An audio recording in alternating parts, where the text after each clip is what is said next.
Derechos Humanos por su nombre. Educar en Derechos Humanos hoy. Una iniciativa conjunta de la Red de Equipos de Educación en Derechos Humanos y la Cátedra UNESCO de Educación en Derechos Humanos de la Universidad Academia de Humanismo Cristiano. A través de la reflexión y el diálogo, este programa busca promover un conocimiento situado y pertinente en torno a los derechos y la dignidad humana.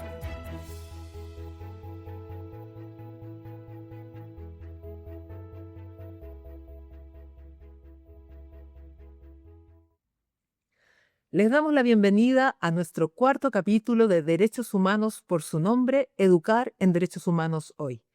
Soy Isabel Casalizama, coordinadora de la Cátedra UNESCO de Educación en Derechos Humanos de la Universidad Academia de Humanismo Cristiano, y me encuentro, como siempre, junto a mi compañera María de los Ángeles Villaseca, coordinadora de la Red de Equipos de Educación en Derechos Humanos. Estamos transmitiendo desde la Rectoría de la Universidad Academia de Humanismo Cristiano porque hoy día tenemos importantes invitados en nuestro programa. Y un programa especial. Hoy, en el marco de la próxima conmemoración del Día Internacional de los Derechos Humanos, hemos querido hacer una sesión especial para reflexionar sobre el rol del sistema de protección de derechos humanos y de la participación en Chile en su desarrollo y fortalecimiento. Por eso nuestro capítulo de hoy lo hemos llamado Los derechos humanos son nuestros. Hace 80 años atrás, la comunidad internacional comenzó un nuevo esfuerzo de organización y cooperación para el mantenimiento de la paz, generando las Naciones Unidas. Chile estuvo entre los 51 estados fundadores y ha mantenido una activa participación desde esa fecha hasta hoy. Algunos hitos que es bueno recordar. Chile presentó un borrador de Declaración Universal de Derechos Humanos y participó del comité redactor a través de Hernán Santa Cruz y un equipo que le apoyaba desde la diplomacia. Y además, Hernán Santa Cruz también fue parte del equipo que trabajó en el Pacto Internacional de los Derechos Económicos, Sociales y Culturales y fue presidente del Consejo Económico y Social de la ONU. Chile además ha sido miembro del Consejo de Derechos Humanos en múltiples ocasiones y lo es hoy hasta el año 2028. Las mujeres chilenas también han aportado al desarrollo del sistema de protección internacional de los derechos humanos.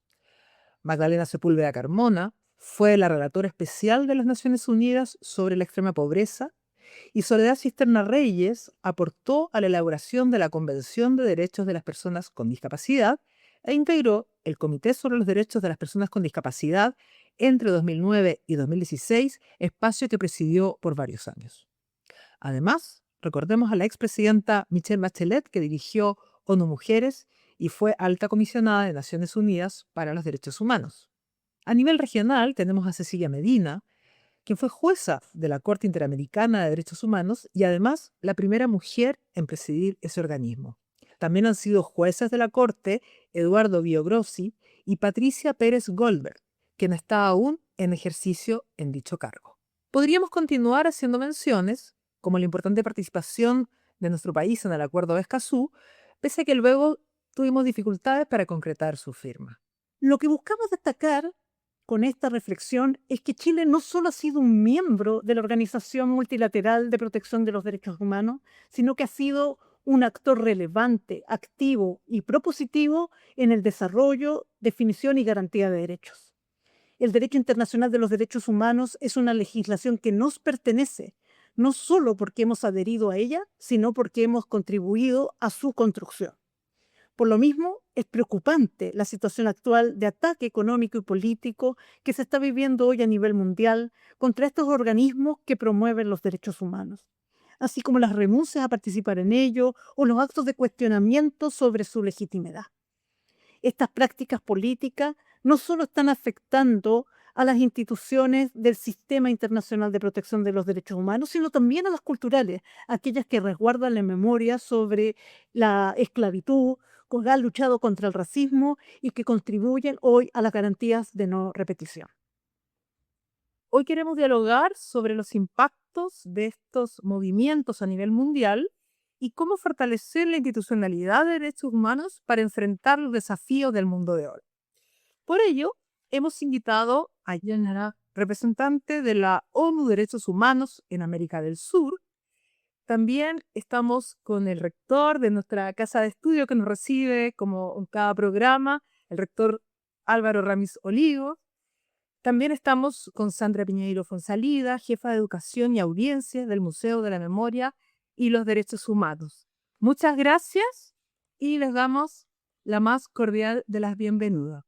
Y para iniciar esta conversación en el programa de hoy, ya como representante de la ONU para América del Sur, ¿cómo resumirías tú la importancia que tiene el sistema de protección de derechos humanos hoy? ¿Y cómo este sistema se ha visto afectado por estos movimientos que han puesto en cuestionamiento su legitimidad? Y están rechazando el multiculturalismo que tanto nos ha costado construir. ¿Qué reflexión tienen eso y cómo crees que podemos contrarrestar este impacto? El sistema internacional de derechos humanos ha crecido mucho desde la adopción de la Declaración Universal. Tenemos 77 años de construcción de un noble edificio donde las convenciones y los pactos, los instrumentos vinculantes se pueden interpretar como los pilares de ese edificio y además toda la producción de los mecanismos internacionales de derechos humanos, tanto los órganos de estos tratados como las relatorías especiales sobre varios temas, como toda la parte que crece en este entorno que nos ayuda a interpretar estos tratados, pero también a reflejar los cambios de nuestras sociedades, porque sí es cierto que en muchos temas lo que sabemos hoy en el siglo XXI fue impensable en los tiempos de la Declaración. Decimos los derechos de las personas con discapacidad, por ejemplo. Si se hubiera adoptado la Convención sobre los derechos de las personas con discapacidad, incluso en los 70s o en los 80s, probablemente hubiera pedido una lógica paternalista de protección. La lógica emancipatoria de esta convención es producto de finales del siglo XX e inicio del siglo XXI. Y en muchas otras áreas hay similar desarrollo. Y en mi opinión, es exactamente este desarrollo que motiva de cierta forma la reacción en contra. La adopción de los proyectos legislativos que protegen incluso las mujeres frente a la violencia doméstica, las personas LGBTI. Todo eso, la igualdad que crece, genera una reacción en estos tiempos bastante virulenta, dura, de quienes están convencidos de que todo esto es una innovación peligrosa, que prácticamente todo esto que ocurrió desde 48 es una innovación peligrosa porque el orden natural del mundo es que los hombres deben dominar sobre las mujeres, los blancos sobre las minorías, los afros, los indígenas, que a cada uno quien no tenga dinero tiene que obedecer los quienes lo tienen y todo eso. Y entonces, me parece que más bien que interpretar los ataques actuales al sistema como un síntoma de su debilidad, yo lo interpretaría como una reacción a sus éxitos. Puede bien ser cierto que partes de Naciones Unidas, por ejemplo, que sean insuficientemente eficaces o burocráticas, pero no nos engañemos, no son atacados por ser ineficaces, sino al contrario, por haber tenido bastante éxito y bastante eficacia. Muchas gracias. El rector Ramis, esta universidad acaba de cumplir 50 años y tiene un gran legado de un defensor de derechos humanos y siempre ha hecho un aporte y ha manifestado su compromiso con los derechos humanos. ¿Cómo ven entonces ustedes este escenario actual en el que estamos y cómo la educación superior puede aportar a enfrentar estos desafíos y estas situaciones y poner en valor un poco lo que estaba diciendo Yarab con respecto a cómo somos capaces de transmitir también los logros del marco internacional de los derechos humanos, más que solo poner el énfasis como las debilidades o los puntos críticos que son lo que suele circular por las redes sociales u otros espacios?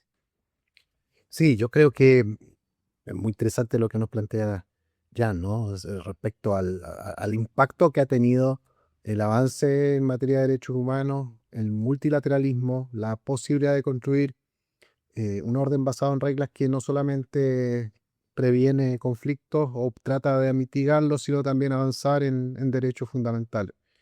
Este impacto obviamente genera reacciones y esas reacciones se ven en distintos campos de tensión.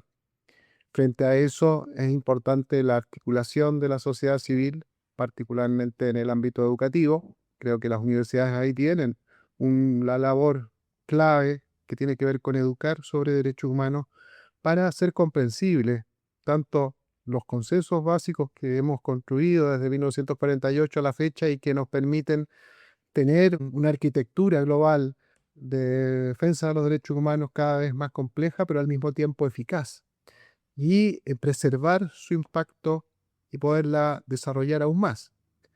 Pero eso no puede avanzar sin grados de educación ciudadana que hagan comprensible su sentido, que la relegitimen y permitan también implementar mecanismos de seguimiento que haga posible que no sean avances efímeros, sino que sean posibles de sostener políticamente. Para eso yo creo que estamos llegando a un momento donde vamos a tener que enfrentar esas discusiones en el marco de debates culturales, políticos, sociales, donde es muy importante una amplia participación, donde devolvamos a las personas que nos hacen preguntas sobre este marco regulatorio, normativo, de derechos, de legalidad internacional, también la pregunta por, bueno, ¿cuál es su alternativa? ¿Volver a 1947? ¿Volver a un momento previo donde, por ejemplo, teníamos ese marco paternalista de defensa de derechos humanos, más bien como una concesión?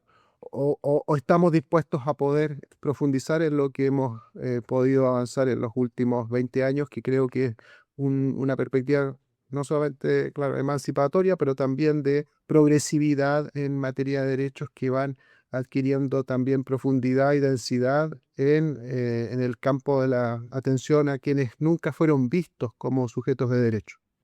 Gracias.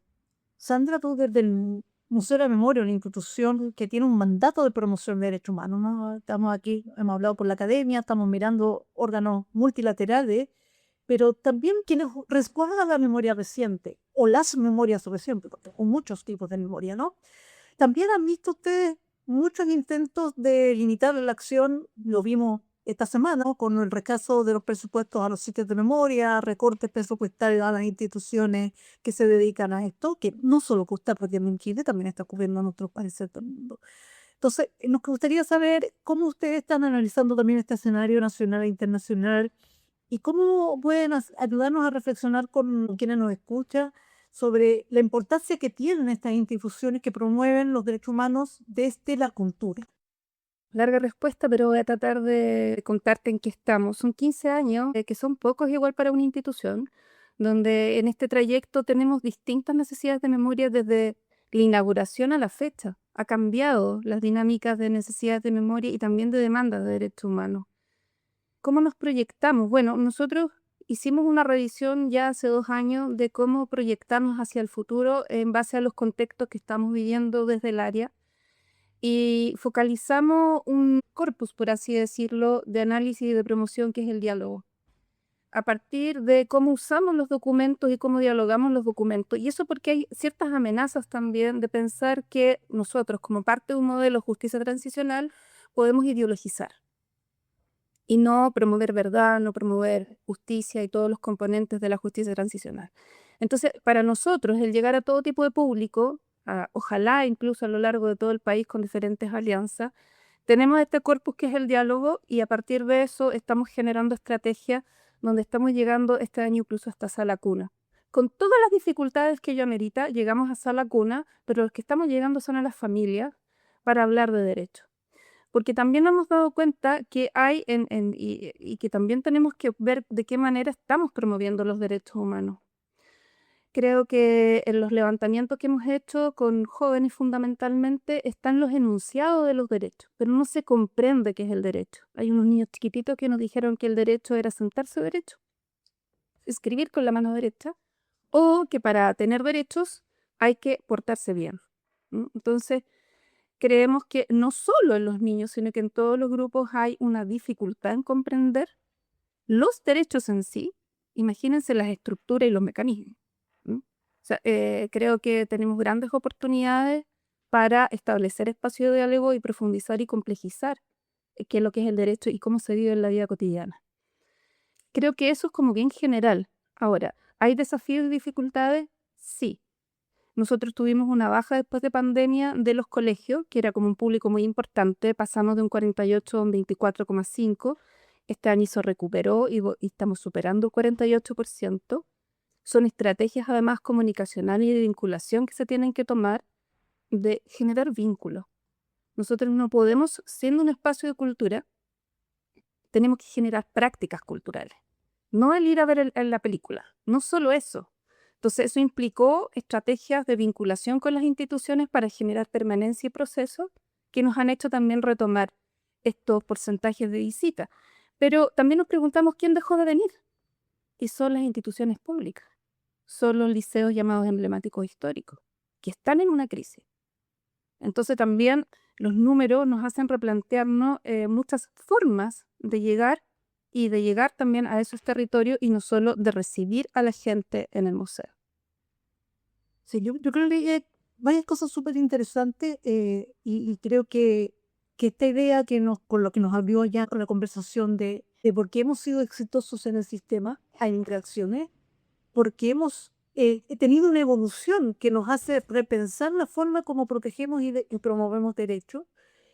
Por lo tanto, cómo hemos ido generando y transformando la cultura de convivencia social, comunitaria, histórica, etcétera, ¿no?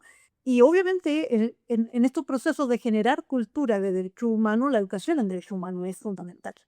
Y ahí quería conversar ahí, a ver si podemos profundizar un poquito en cómo el sistema internacional y el sistema nacional nos puede ayudar a justamente fortalecer este proceso de generar una cultura favorable a los derechos humanos, que valore estas alianzas que tenemos para proteger y para redignificar a todas las personas que habíamos visto históricamente y los que no habíamos visto y que hemos empezado a reconocer como igualmente dignos, ¿no? Porque más allá de la frase inicial con que parte la Declaración Universal, ha sido toda una conquista cultural lograr entender, y obviamente tenemos gente que aún no cree en la igual dignidad de todas las personas. Entonces ahí tenemos una tensión que solo la educación y el cambio cultural nos puede ayudar. ¿Ya?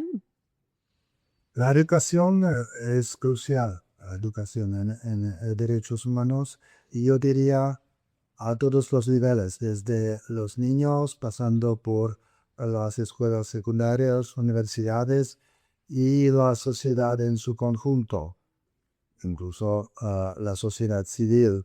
Nosotros como oficina, por ejemplo, trabajamos con las organizaciones de la sociedad civil chilena preparando las revisiones del país por parte de los mencionados órganos de tratados o por el examen periódico universal, y pienso que hemos logrado que la participación de la sociedad civil aumentó muchísimo en este sentido. Pero evidentemente, no solo en Chile, en el mundo entero, se muestra que la educación desde el inicio, desde la niñez, es fundamental para que no haya una como mala percepción de que derechos humanos son lo mismo como buen comportamiento, ¿no? Es importante que se desarrolle esta identificación con derechos humanos como algo que nos une y no divide, Y tenemos evidentemente varios desafíos más allá de lo mencionado, de unas ideologías que verdaderamente nunca aceptaron la igualdad, pero también tenemos el riesgo de simplificación en las redes sociales, los algoritmos que una vez que uno hace un error le van a seleccionar siempre algo similar y tenemos el riesgo de como interpretación partidista de temas que deben de ser hacer parte del consenso mínimo porque son parte de las obligaciones de los estados ya ratificadas, entonces no deberían ya ser parte de cuestionamiento. Álvaro, ¿quieres comenzar algo? Sí, evidente que la educación no lo es todo. Hay también una esfera comunicacional que debe preservarse, limpiarla. La desinformación hoy es un campo minado donde por distintas vías se industrializó, por decirlo así, el ataque, no solo al sistema de Naciones Unidas, sino también a la noción misma de derechos humanos y sus impactos respecto a determinadas dimensiones de la vida que son preservadas por medio del sistema de derechos humanos, que obviamente requieren una atención también jurídica, una atención, por decirlo así, sancionatoria, que preserve ciertos espacios de la desinformación y del ataque.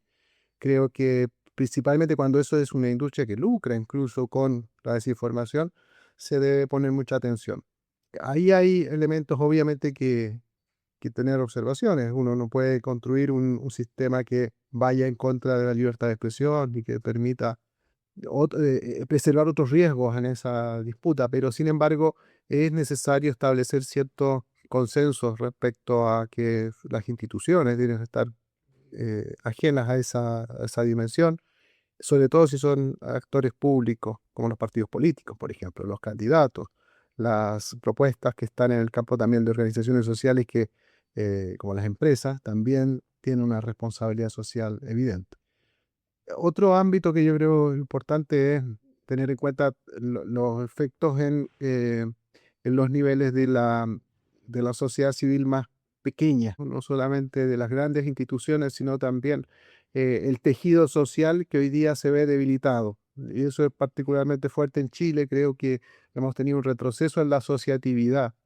El número de organizaciones con personalidad jurídica activa, el número de fundaciones que pueden desarrollar proyectos que han sido golpeados por distintas dinámicas muy nefastas que se han dado en el último periodo y que eso afecta también a instituciones que han sido claves para el avance de la perspectiva de derecho.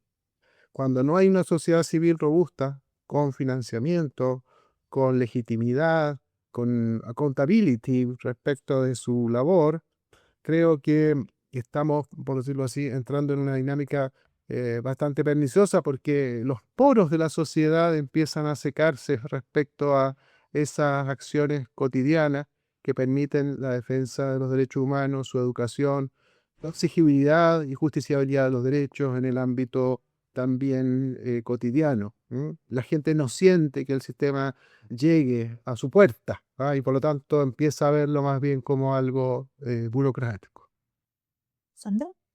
Sí, respecto a varios elementos que mencionas, creo que institucionalizar los derechos humanos es importante, pero tiene un riesgo, y es de que concentra solamente en estas instituciones las responsabilidades y las prácticas. Entonces yo creo que tenemos oportunidades de política pública donde podemos masificar o generar espacios de prácticas culturales con enfoque de derechos humanos, pero eso también requiere de recursos estables, porque como dije antes, el vínculo, lo importante del vínculo, de trabajar el vínculo con el otro, con enfoque de derecho, habla de proceso. Entonces yo no puedo tener un programa que no sé si voy a tener más adelante, o que tuve un alcance de 15 personas y logré irradiar probablemente a otra institución, sino es que cómo las instituciones que ya están en nuestra estructura realmente promueven una cultura de derecho en todos los ámbitos. Ahora, eso involucra una posición política y una voluntad política que en estos tiempos está difícil. Tú mismo mencionaste, ¿no?, cuando me estabas preguntando la discusión sobre el presupuesto. Y ahí vuelvo a la otra, es cómo el museo es una institución donde tenemos un gran mandato, una gran responsabilidad de generar y irradiar a todo un país. Cuando deberíamos de tener muchos museos de la memoria o muchos sitios de memoria o muchas instituciones y organizaciones civiles de que están irradiando igual y a la alianza y coordinados con nosotros. Quizás es una aspiración bastante grande, pero tenemos que mirarlo, yo creo que en el enfoque de la práctica cultural. ¿M? Y otra cosa que cuando hablamos de educación implica proceso. Entonces yo cuando recibo a alguien en mi institución de una, no sé, Mapadres, ponte tú, ¿no? O Niñas Valientes, que son con los que estamos trabajando, que son colectivos, o Colectivos Sin Fronteras, yo no puedo recibirlo solo una vez. No es una experiencia aislada, puede ser significativa. Yo tengo que construir. Y eso necesita, por lo tanto, una política pública que sea solvente, en el sentido de que lo que se proyecta en términos de los objetivos podamos tener estrategias a 5 años de plazo. Bueno, Al menos. justamente para ir cerrando este programa, creo que han salido cosas muy interesantes en términos de cómo construimos los derechos humanos y justamente la invitación de este capítulo de sobre que los derechos humanos son nuestros es que nadie está ajeno, no es una imposición, sino que es algo que hemos ido construyendo colectivamente en la comunidad internacional y nacional, que es algo que necesitamos seguir fortaleciendo, sobre todo en tiempos difíciles. Y, y por eso nosotros siempre nombramos los derechos humanos propios que están en juego en estas situaciones. Y uno de quizás de los principales es que se establezca un orden social nacional e internacional que nos ayude a que estos derechos y libertades que están proclamados en la declaración sean plenamente efectivos.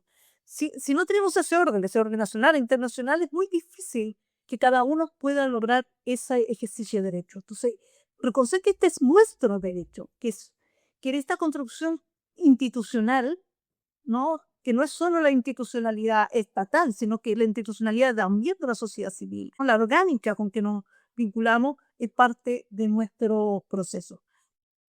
También está el propósito del derecho a la educación, a promover las acciones del mantenimiento de la paz de las Naciones Unidas. Aspecto que es un propósito no solamente para organizaciones, instituciones de la educación formal y no formal, sino que también está relacionado con la educación informal, con el rol que juegan los medios de comunicación, por ejemplo. Y está el derecho a inculcar a los niños, niñas y adolescentes el respeto de los derechos humanos y las libertades fundamentales y los principios que están en la Carta de las Naciones Unidas. Es decir, nuevamente tenemos un derecho que es nuestro y que está amparado en esta posibilidad de articularnos con otros para promover y defender el derecho. Y también tenemos, por ejemplo, el deber de adoptar disposiciones a nivel nacional si es que los derechos consagrados no están debidamente garantizados. Esto es algo que, si ustedes revisan nuestros programas anteriores, lo hemos ido abordando con nuestros invitados e invitadas. Y para cerrar este programa, como siempre, queremos dejar una pregunta para seguir reflexionando. ¿Cómo podemos ayudar a comprender los retrocesos que significa volver a un mundo sin un sistema internacional de protección de derechos humanos?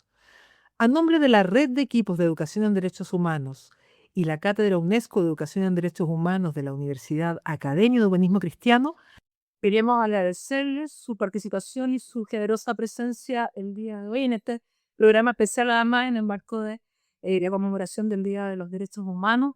Así que, General, muchas gracias por estar acá. Rector Álvaro Orlán, muchas gracias por su tiempo. Y Sandra Mir también, muchísimas gracias por estar aquí con nosotras. Nos despedimos. Les damos las gracias por haber escuchado este último programa del año. Esperamos reencontrarnos en el próximo.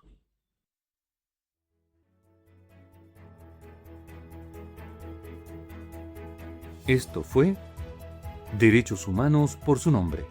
Educar en Derechos Humanos hoy. Les esperamos en nuestro próximo programa.